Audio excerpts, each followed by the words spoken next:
इस तरह के सेटअप्स रोज रोज क्यों नहीं मिलते, ये मेरे ड्रीम सेटअप्स में से एक है, इसलिए अच्छे से देखना और समझना आज के ट्रेड को। मॉर्निंग से प्राइस 915 की रेंज के अंदर था, इसलिए हमने उस कैंडल का लो मार्क किया। ये सबसे इंपॉर्टेंट कैंडल थी रेंज के अंदर फॉर्म होने वाली कैंडल्स में से, एंड 915 का है सबसे स्ट्रॉन्ग रेजिस्टेंस आज का। ओवरऑल देखोगे तो मॉर्निंग से रेजिस्टेंस के प्रोडक्शन एंड सपोर्ट्स के धड़ाधड़ ब्रेकआउट चल रहे हैं। अब जिसे हमने इंपॉर्टेंट कैंडल बोला था उसके ऊपर थोड़ा सा गौर करो आप। देखो ये है 945 की candle, one of the most trend reversing candle होती है अगर इसमें वॉल्यूम्स को ऐड करते हैं। अब इसके अंदर ये दो कैंडल्स बनी जो कि 945 की कैंडल के स्ट्रेंथ एंड पावर को कई गुना इंक्रीज कर रही हैं। अब आगे बढ़ते हैं, एंड आगे बढ़ने से पहले चैनल को सब्सक्राइब जरूर कर लीजिएगा। एंड अब आता है इसका secret point, day time frame analysis. ध्यान से सुनना। अब हमने अपना पॉइंट ऑफ एक्शन मार्क किया जहां से प्राइस अगेन एंड अगेन कई बार ड्रॉप हुआ है। प्राइस जब भी उस लेवल पर जाता है गिर जाता है। अब देखो हमारे पास इस स्टॉक में एक लेवल है जहां से हमें ये पता है कि प्राइस जब उस लेवल को टच करता है नीचे गिर जाता है, तो क्यों ना हम सेलिंग करें। सेल करने के लिए क्या चाहिए, डे टाइम फ्रेम पर लेवल स्टॉक करो, लोअर टाइम फ्रेम पर उतरो, एंट्री से कंफर्मेशन लो और बैठ जाओ चुपचाप। लेकिन याद रखो डे टाइम फ्रेम की एनालिसिस बहुत सटीक, बहुत बेहतरीन होनी चाहिए। उसके बाद फिर काम करने में जो सेटिस्फेक्शन आएगा ना,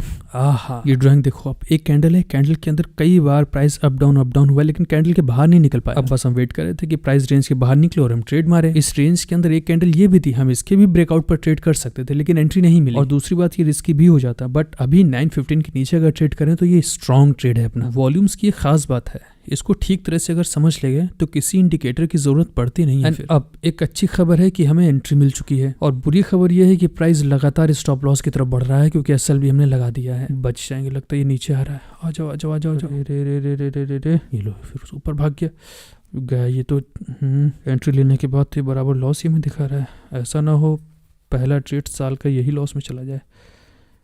1500-2000 का तो अभी हमें दिख रहा था। फ्लक्चुएशंस हो रहे और मूव फास्ट हैं। अभी हम रिड्यूस होके 1700 तक आए हैं, लेकिन अब उम्मीद लो 1700 हो गया। अब तो चलेगा लग रहा है। अरे रे रे रे, क्रॉस में जाओ नीचे जाओ। आवाज ऐसे नहीं प्लीज। Very good. आया नीचे आया जाओ। वाह, अब जाके सुबह से थोड़ा सा प्रॉफिट दिखा है। बहुत बढ़िया, धीरे धीरे जाए तो मजा आ जाएगा। ये इसी मूव का तो हमें वेट था। बहुत बढ़िया। 3 कैंडल्स में टारगेट हिट। ये सेटअप मेरा सबसे फेवरेट सेटअप है। एंट्री लेने के बाद करीब 1 घंटे तक लॉस ने परेशान किया था हमको, लेकिन टारगेट 15 मिनट के अंदर टारगेट मिला, हम बाहर। पेशेंस तो रखना पड़ता है। देखो ये सिर्फ कहने और सुनने वाली बातें नहीं है, पेशेंस का ही गेम है सारा। जो टारगेट हमने डिसाइड किया था प्राइस वहाँ पहुँच चुका है, हालांकि उससे ज़्यादा ही हमें मूव मिला है। अब हम यहाँ से बाहर निकलेंगे एंड आज के लिए हमारा सिस्टम हो जाएगा ऑफ। बहुत बढ़िया, थ्रिलिंग था आज का ट्रेड। कैश मार्केट में प्रैक्टिस करो, लॉसेस बंद होंगे पहली चीज़। दूसरा 2-2, 3-3, 4-4 हज़ार करके थोड़ा थोड़ा पैसा आता रहता है।